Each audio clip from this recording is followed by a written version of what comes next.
যত মন্ত্রী পরিষদের যত লোক আছে তারা কেউ জানি পালাইতে পারে না। যদি পালায় তাহলে বর্তমান সেনাবাহিনী যারা আছে তাদের দোষ, তাদের দায়ভার নিতে হইব। সরকারের কারণে আজকে আমরা বুক খুলে কথা বলতে পারতেছি না। আজকে আমরা দেশ স্বাধীন, বুক খুলে কথা বলতে পারছি।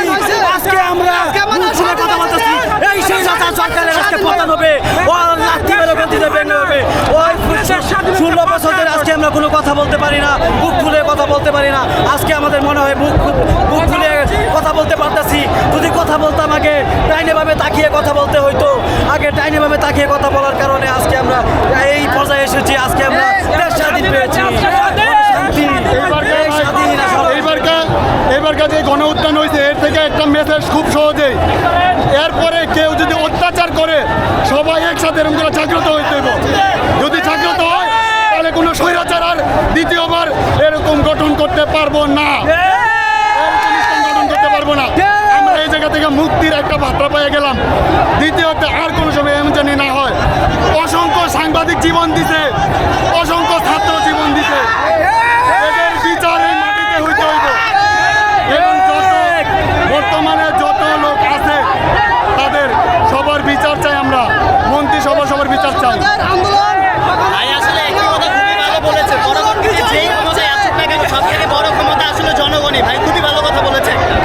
ধন্যবাদ ভাই। আমরা দেখেছি 24-এর স্বাধীনতা। এই স্বাধীনতার প্রথমে আমি শ্রদ্ধা জানাই, স্যালুট জানাই আমাদের শহীদ ছাত্র ভাইদেরকে এবং স্বাধীনতা এবং স্যালুট জানাই 6 সমন্বয় সহ সারা বাংলাদেশের ছাত্র জনতাকে। এবং আজকের এই স্বাধীনতা বিজয় উল্লাসে বাংলাদেশের সমস্ত জনগণকে বলবো, সবাই বুক খুলে গর্ব করুন। 24-এর স্বাধীনতা আমাদের স্বাধীনতা। আজকের বাংলাদেশ স্বাধীন বাংলাদেশ।